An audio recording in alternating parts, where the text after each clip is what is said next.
बिस्मिल्लाहिर्रहमानिर्रहीम अस्सलामु अलैकुम वरहमतुल्लाहि वबरकातुहू वेलकम छु तुम बी एक लट सान यथ यूट्यूब चैनल पे यथ जन नाव छु देसी जायका विद इंशा वीडियो स्टार्ट करने ब्रोट अगर तुम सान चैनल पे नई छु सान यूट्यूब चैनल करो सब्सक्राइब वीडियो करो लाइक तो शेयर बे दीजो पनुन फीडबैक आज बनाओ इस पालक तो ठूल यमिश रेसिपी बह तह शेयर कर तो करो अजिश रेसिपी स्टार्ट रेसिपी बनाने खतर यन पालक निमज यह करहोन गडनत असल पे साफ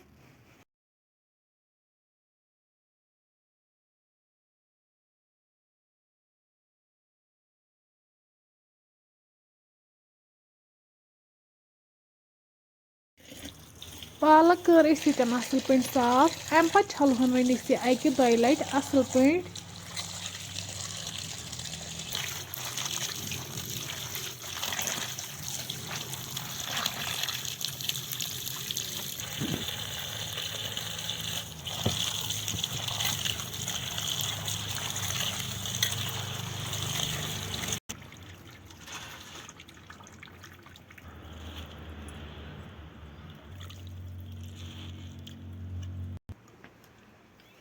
वन थो यन दानस पे बान अत मज त्रो वन आब युथु गर्म गि अत मज त्रो वन पालक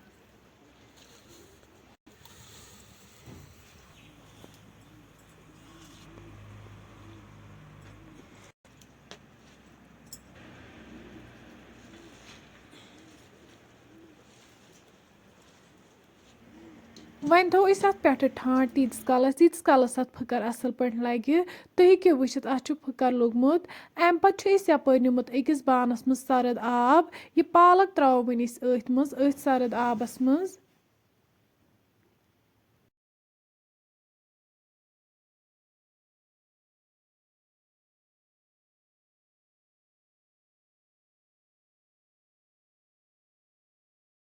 वन थो दानस पे बी बान अत मज त्रो वन तेल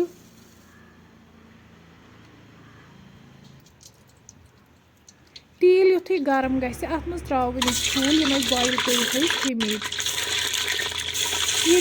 लेदर चमच ओड त्राउन अम ठूलन हूं कलर वारिया ज़्यादा असल वन ठूल असल पे फ्राई करें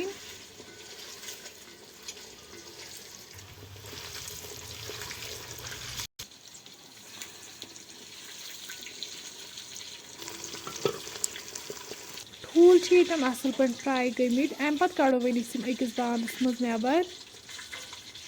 वन त्रो किलस मज गंड ये गडनत मीट मीट कर थोमुत बी त्रो वन अत मज रुहन गंड तो रुहन करहन यन असल पे फ्राई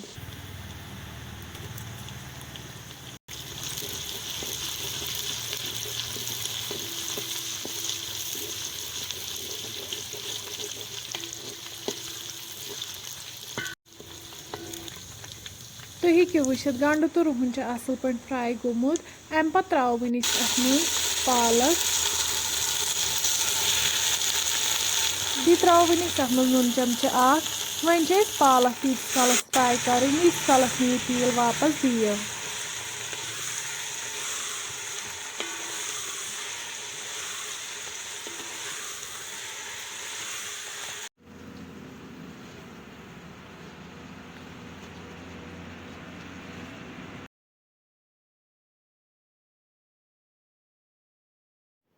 तुम हेको वुचित पालक यन फ्राई गमज अम पे त्रो वन अत मज आब कप बी त्रो वन अत मज लेदर चमच मरचांगन चमच 2 दान वल पाउडर चमच बादाम पाउडर चमच जिंजर पाउडर चमच ओड यम सारी मसाल करहोकन यन असल पे मिक्स तुम हेको वुचित सारी मसाल यन असल पे मिक्स गमित अम पे त्रो वन अत मज आब गिलास बी त्रो वन अत मज ठूल यम फ्राई कर थमित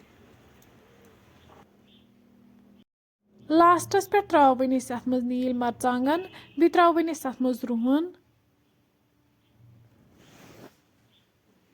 वन थो अत पे लिड यीस कालस अमिच ग्रेवी कम गि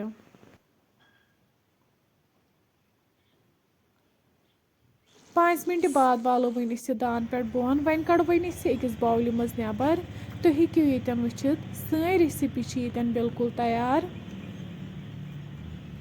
अम पत करो वन इस रेसिपी गर्मा गर्म सर्व बतस सत फ्रेंड्स अगर तुम सोन अजुक वीडियो पसंद आमुत सन यूट्यूब चैनल करो सब्सक्राइब वीडियो करो लाइक तो शेयर बे दीजो पन फीडबैक अल्लाह हाफिज।